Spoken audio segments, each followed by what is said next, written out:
What's going on, guys? Welcome to another episode of Tasty Tuesday on Tasty Game, the show where we talk about gaming news. My name's Seth. I'm Josh. I'm Chevy. And I'm Chris. And we got 4 topics to talk about today, but quick reminder, make sure to play Everybody's Gone to the Rapture and the Deadly Tower Monsters. They are offered on PlayStation Plus. We'll be talking about them at the end of the month for Plus Club. Make sure to play those, come back, hear what we have to say about them, and tell us what you thought about them. Also, Game of the Month this month is Warframe. Awesome. Reason for me to play it again, finally. Even though I'm fucking completely addicted to Titanfall 2, like drugs. Disclaimer, I haven't played it yet. I haven't played anything yet. I've literally been playing Titanfall 2 so much. On fun note, it's a free-to-play game on every platform.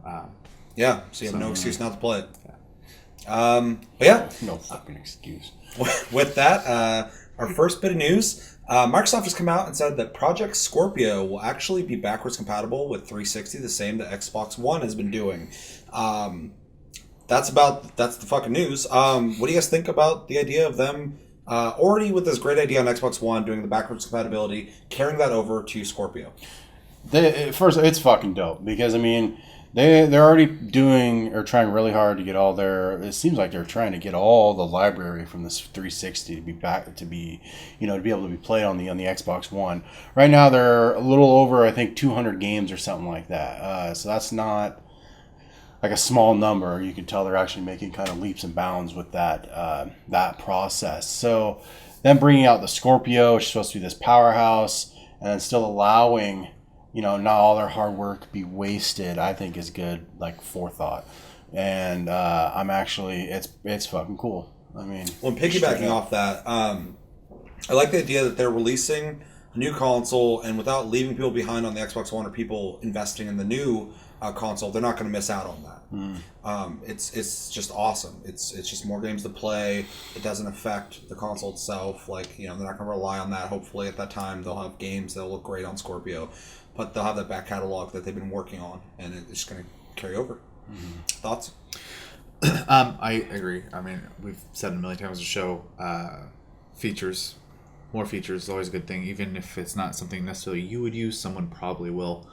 Though I'm not overly surprised, just because they had stated earlier the infrastructure is going to be exactly the same on the Scorpio. So, but confirmation's good. So, I'm ecstatic for it. It's a good reason for me to buy one. I really enjoy backwards compatibility with gaming systems, and when systems don't offer it, I get kind of miffed because of all that money I've spent before on all the old games. I just have to plug in my old system to play them again, and have the backwards compatibility is just like a really nice way of them acknowledging all those old gamers who've spent the money and time on those games. And it's kind of something that no one else is really offering. Yeah. With the Xbox One and now with Scorpio. I mean, like, that's just, it's something I'd like to see other companies kind of take note on. I mean, PS4 has a back catalog of games, and I think it's fairly priced, but is priced. Mm-hmm. It's not games you already own. Yeah. So they definitely have them on that. Quick story. I literally 6 or 7 years ago, I bought Castlevania Symphony of the Night when it ported over to the 360. Mm-hmm. Yesterday, I went on my Xbox One and I downloaded it and I played it.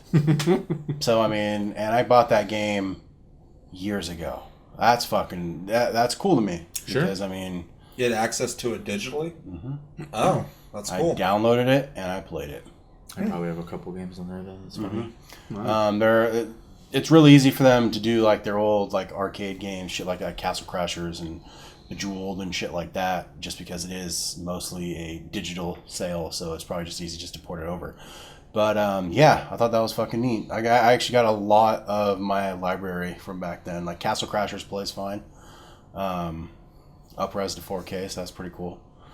But yeah, so this is a good idea. I'm glad they're staying with it, and I can't wait to see more. Yep. On to the second bit of news. So Steam's going to be making adjustments to their store pages and essentially telling developers that they have to, at the very least, show pictures of actual gameplay or concept of things that will actually be in the game on their store pages to battle essentially false advertising. I think a more recent example we can all kind of get behind would be No Man's Sky, but there have been plenty of other examples of companies misleading customers through the media. So what do you guys think about Steam taking steps to essentially protect at least the way I would see it, protect their customers. So. Go ahead. Yeah, this is definitely them looking out for the consumers. But the biggest thing here, I think it is I think they just don't want to deal with the fucking bullshit. I don't, because they're trying to run a fucking store. Right. And they're trying to sell products to people. And when people are doing this, there's controversy. People are bitching. People are wanting refunds. People are in the forums talking shit. And they don't want unhappy people. Because unhappy people are clogging up the system. With people aren't going to buy shittiness. shit. Like, they're going to be pissed off. They're going to be worried about things. They want a good ecosystem of people who are happy on their platform. And for the most part, people are. But shit like this happens with, like, No Man's Sky and a lot of indie-developed games and not Kickstarter, but, like, early access games. Greenlight games have done shit like this before, and I think it's definitely for us, but at the same time, it's also they don't want to fucking deal with other people's shit. So if you're gonna sell a game on there, I think they want you to play ball. Yeah, I mean, old Mister fucking, I'm gonna sue Steam reviewers from Homicidal Games. That pile of shit. He was an example too, because his games are straight garbage, and he probably put like the best renders and screenshots and shit. I frankly kind of find this coming a little late. I think they should have done this a long time ago. Because it is, you are falsely selling your product. And Steam, I guess, was the Wild West when it came to that kind of shit. But now it's, now they're finally starting to put the reins on it and get it civilized. So, good on them. I think, kind of like, as you said, the Wild West thing, really kind of happened with the Greenlight program. Yeah, Because- Greenlight was a fucking mess. When it first launched, especially, you had a lot of people who made mobile games that were like these free-to-play mobile games, putting them on Steam all of a sudden and putting like $15 price tags on them, and people were getting pissed about that. Yeah. Like, we don't want mobile games on, essentially. No one wants to play fucking Farmville on the computer. They can already do it on Facebook. Yeah, good idea. Good idea. Yeah, I think Chris, so, what do you think? I think it's a good idea, but I also think it's them trying to save themselves. Not just like saving face, because it is a big issue of that, but also it's saving them a lot of money. Because they don't have to issue a lot of refunds if the games are showing exactly what you're getting. Yeah, it'll cut into that for sure. Can we quickly think of anything off the top of our heads that we got kind of bamboozled by Steam because of fake fucking screenshots? Not me particularly, because I do a lot of research on like everything that I buy, and games that I'm buying typically are games that I'm hyped on, or if I see a game that's like brand new, looks really cool to me, I'll go look at the comments and stuff like that. And people are typically pretty quick to point out bullshit. So I can't think of any. I mean, like No Man's Sky, but I don't feel like I was bamboozled in any way. Like I just. It just, underperformed for what they said it was going to be. I expected it. Same thing. I don't usually pull the trigger on something unless I'm like, sure I'm going to purchase it, that I want to purchase it, or that I'm willing to. Sometimes I do willingly make gambles. I'm like, I know that I'm unsure about this purchase, but fuck it. So Yeah. Orion kind of gave me the old fucking dagger in the nuts. That old saying. wasn't that game $1? Well, yeah. So it wasn't much of a fucking game. I mean, I'm playing I'm crying the poor man's cry right now. But yeah, I mean, like I was looking through the screenshots and asking that game. I was like, oh, that looks pretty fucking cool. And I get into the game, I'm like, this isn't fucking nothing. This is okay. I think that game's awesome for $1. I mean, and it looks exactly like I thought it was going to be. So. Yeah, but not with the screenshots, told you. When I was looking at the screenshots, I see people fucking dress up like Boba Fett and crazy camo and all sorts of shit. It's and in I'm that like, game. Barely. The Boba Fett shit's in the game. It's all there. I'm about to refund that game. I want my $1 back. Actually, I didn't buy it. You bought it for me, I think. I think Chevy bought it. Chevy bought it for me. You're gonna get $1 back. You better for get his your purchase. You better get your $4 back. But yeah, I mean, quickly off the top of my head, that's the only game where I noticed it. Was it a big deal? Nah, it was $1. It was free for me, actually, so who gives a shit? There you go. I've never been bamboozled only because I wait to hear about somebody Why else. is this word going around? It's a good fun word. Yeah, that's the only reason I said it. I'm like, Bamboozled. Oh god damn it! I got bamboozled again. I just wait till one of my friends have played. They tell me if it's good or not. Or most of the games I have on my Steam are from Humble Bundle, so I can't complain about it. Yeah. Yeah, Humble Bundles already kind of devalue games by a shitload, so you can't really bitch about anything you get in those. Yep. All right, any last words on that? All right. Third bit of news today. The Nintendo president got asked if they're going to kill off the 3DS now that the Switch is out, and the Switch pretty much covers the mobile market, or the mobile gaming market. He basically said no. The 3DS, the hardware for it's still growing. It's still a platform that has momentum, so they're going to keep on going with it. What do we think that they're not going to cannibalize the 3DS to the Switch? And do you think the Switch will cut into 3DS sales? The only way I think it wouldn't cut into sales is if they made games exclusively for 3DS that the Switch couldn't play. Mm-hmm. It's the only way they could do it. Because if they made games for both, I would just buy the Switch and just take the Switch with me everywhere I went.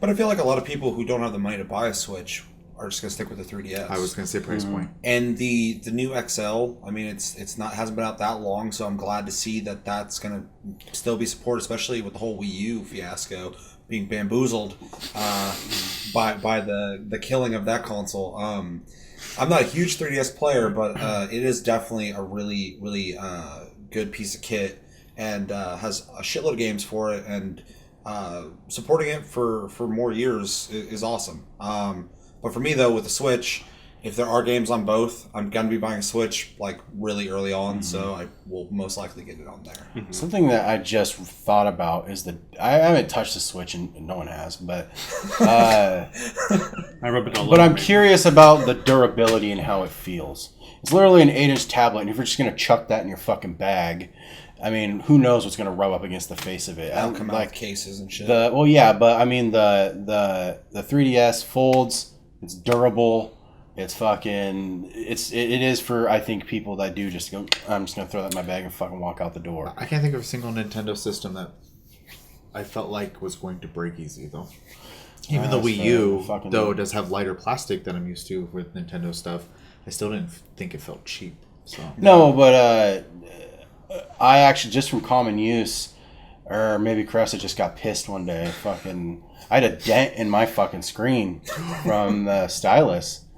And, yeah, I was like, at first I was like, what the fuck happened here? Because I couldn't figure it out. I was like, what the hell is going on? Yeah, it's tapping, not stabbing. Yeah. So. Oh, yeah. So, like, it is a screen. I guarantee you that was probably someone losing their mind, but. Someone.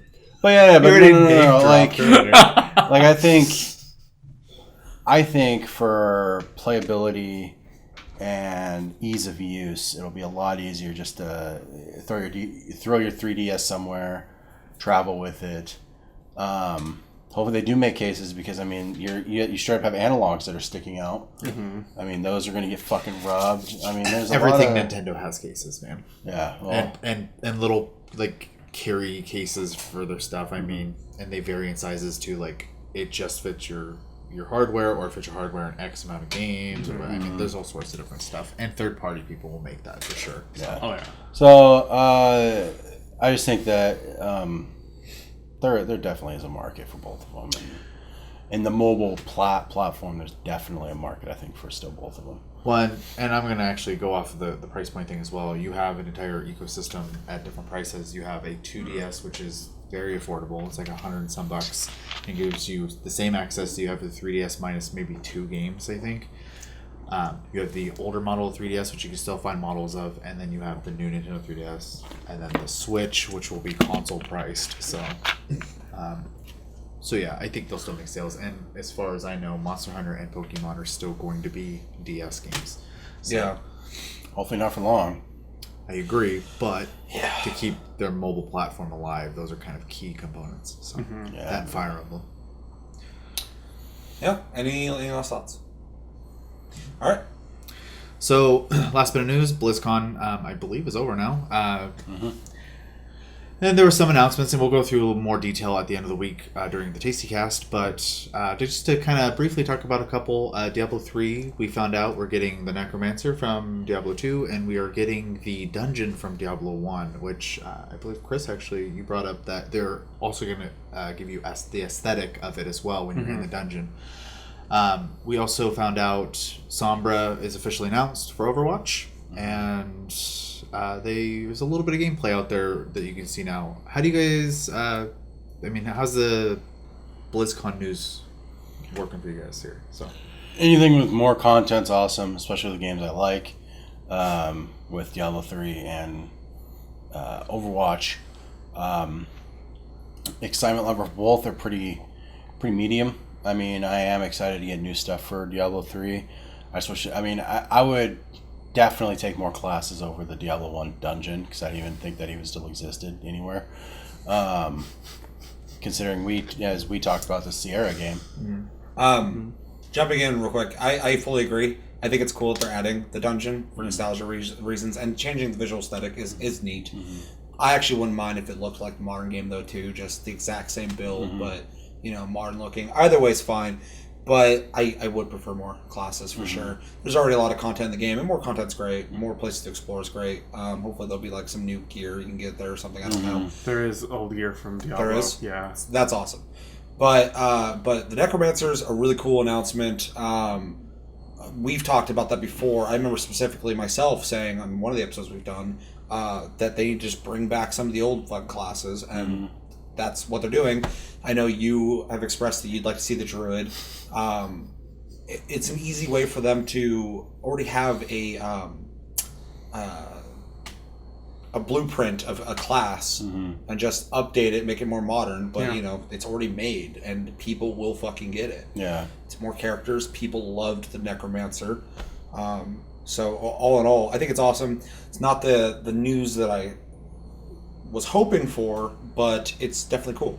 I was hoping for Act 6. Me too. Like I was hoping for an expansion. Another act.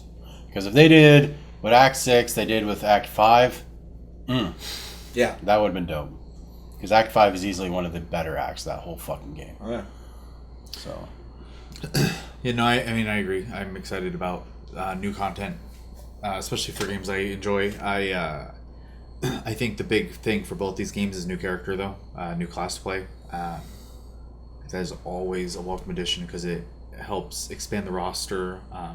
Something I always love in MMOs as well when they add new classes, because it gives more choices and people are starting to, actually branch into something that fits a little closer to their play style. And I just think overall it helps. It keeps the game fresh. It keeps the ecosystem varied, and variety essentially is what I'm getting to. Which I think is important, especially for long-term games. So. I think it's just a little breath of life they kind of needed for Diablo 3 for a lot of people. I don't think it's going to last super long for people, but I think it's definitely going to be a little bump for a little while. It's definitely not the news that I was hoping to hear from them. I was definitely hoping to hear something a lot bigger about Diablo, because it seemed a little more hyped. Especially how they hyped it, yeah. Yeah, they're like, Diablo 3 fans are going to be so stoked when it comes to BlizzCon. Yeah. And like I said, it's not bad news. No. But it is kind of underwhelming news. Yeah. Other than the class. I mean, Sombra I'm not too keen on, just because I have seen her moveset, and I do think it's going to unbalance the fuck out of most of the matches. And not say she's unbalanced, but I'm saying hero makeup now will have to have her, or else you're disadvantaged. There's already heroes that are like that, though. Yeah. Not that can completely shut down an entire team's abilities, though. There are counters, there's soft counters, but if you can jump in and be like, oh, Reinhardt, you don't have a shield anymore, what is Reinhardt doing? You're talking about must picks, though, and one of those must picks is Reinhardt. People play Reinhardt. And through balance changes and stuff, I'm sure it won't be that bad. I don't imagine she'll be that crazy. You're going to be able to use your ult, which that's the point of it. It's an ult. 6 seconds But, silence. Your hack move, I don't think you're going to be spamming that. And if you get hit while you're hacking, it stops you from hacking. It's another 6 second fucking cooldown with her too. Plus her invisibility and her movement, her fucking teleporter. she's gonna be all over the fucking place, fucking everything up. Sure. It's She can only do one at a time, though, right? Well, I mean, she You can. can go through all your cooldowns as long as they're up. Yeah. No, I mean, like, she can only shut down, like, one person's Yes. ability, right? That's just her normal Her ability. right click shuts down their ability for 6 seconds, and it has a 12-second cooldown. It's a normal ability? It's her right Yeah. click, and then her Damn. ult. Her ult is an AOE circle, but it's also line of sight. So if you throw like a Mei wall up in front of it, everybody who's behind it won't get silenced. Okay. But if she's invincible and just runs, because like I saw the screenshot or the video where she's like she's camoed. There's no sheen. There's nothing there. She's invisible. Literally not there. But Hanzo Damn. arrows, the sonar, They'll fix and that. Widowmaker's ult can detect her. And then if someone's below 50% life, It's 25%. or 25. anyway, if they're in critical fucking danger, she can see them through walls. Yeah. Because she's supposed to be... I imagine she's going to be like Tracer and has no hit points. Yeah. She has 200. Yeah, so someone's going to sneeze on her, she'll die. Yeah, but that's literally but that's half the roster though of Overwatch. Sure, and most of them die real easy. I'm just saying that she has the fucking abilities to move, to get the fuck out. Sure. I mean, like, it's not like Reaper, because Reaper has a fucking, he has his whatever the fuck the ghost move is. But you still see him. You know where he is. He's you know, you can't hit him, but you know where the fuck he is. Her, technically, you can still hit her. If you can't see her though, she can be right she's done. If you hit her, she comes out of stealth. Well, if that's she takes fine. any actions, she comes out of stealth. I know. If you hit her while she's running, she can't stealth. I know, and that's fine. But it's just if she, I'm just saying that if something is in front of you, then disappears, and then all of a sudden you're taking damage from something else, you're not going to sit there and spray down, hoping you're going to hit her. I might. You might not. No, because she's not there, and she won't fucking be. I don't think it's going to be the end of the game, so. I'm excited. I don't either. And they'll I balance just everything. think- Like the invisibility thing, I think that's too much. I mean, it's tried and true in all fucking games. Invisibility needs to be slightly visible. Now, to different degrees matters because some games invisibility fucking is bullshit. Like you just have a really blurry thing running around. It's completely noticeable. And then other games, it's a little more invisible, but it's like fair. The idea of not being there at all, though, that I feel like they're gonna fix that. They're gonna have to. Because I can't think of another FPS in any way that does that to that degree. The shutdown move, I'm curious to see how that'll work in action. Because She has to get in. It's not like something she throws. She has to be in the group to do it. It radiates from her. oh, okay. It's like 30 meters. Well, ain't too bad because then she has to get close and then you can kill her. Yep. Yeah, So, but okay. it's high okay, risk, but here's high the- reward Here's playstyle. the thing, though. She can put down her teleporter, which stays there for 15 seconds. She can camo, run in, use her EMP, and then teleport back. And now she's out of damage. She's out of danger. She's Well, not. but I can run in with Tracer, sticky bomb them, and rewind. Yeah, but the thing is it's not shutting down abilities. You no, get a it's shutting kill. them down. You get a kill, but you're not shutting down. Let's say Reinhardt's shield, Bastion, and Torbjorn's turrets all at once. I don't Only think it with an shuts down the EMP. turrets. It does. She can hack turrets. She cannot. I She can. just watched them. I just watched the video too. She can. can. She can. She can hack I don't know about Symmetra. Tor. She can hack Tor. Yeah, but it's for just sure, though. Tor's for sure. Bastion can attack, Right. and then she can also. And she also hacks med packs Med with pack. the same move. Right. So the enemies can't use them, and they respawn faster for your team. I still think, though, because you said 12-second cooldown, It is a 12-second cooldown. 12 seconds is the longest time in a shooter. Yeah. You're going to use it once, and if you don't get the fuck out of there, you're some going to people get don't even live that splatted. long in games. So I honestly don't think it's going to be that big of an issue. And if it is, they're going to just tweak it by a couple seconds and it'll be fixed. I'm curious to see it in action Yeah. because I can see a really skilled player strategically using the tactic you just said, but most people aren't going to do it like that. They're not. Most people aren't really good at strategizing in anything really. Like it Especially sounds in kind the of moment. fucked up, but most people are just running around shooting shit, and then they're just hitting the buttons every once in a while. Like, oh fuck, I need to do something. Which her gun sucks ass for doing that. Yeah. Well, I haven't seen anything on her, so I don't know why I'm saying yeah. It's an Uzi. It's an Uzi. Okay. It's Tracer's pistol. But you Yeah. are going to have the really good, skilled, strategic people who probably are going to be doing some damage with this character. I just want to see how it goes, because like I said, if it does unbalance anything, Blizzard will fix it For sure. There's no way they're going to just let that ruin the experience. And I also think that's a huge reason why it's taken so long for her to release. Mm-hmm. Because the idea is a tough one to balance, but I've never played a Blizzard game and been like, this character's completely broken, and it's just going to be that way. Because it's never like that. You should see Bastion in the fucking beta. He had a shield, which was fucked. Not anymore. No, they've had a bunch of characters who they were overpowered, so I mean, they'll fix it. Any last thoughts? Anybody want to fight about anything? Nope. Get amped up. Give the viewer something to really enjoy. Who gets amped around here? I'm just gonna call it right now. She's gonna become a must pick, like Lucio. She'll be in every team fucking makeup, and it'll have to be that way. If you want to be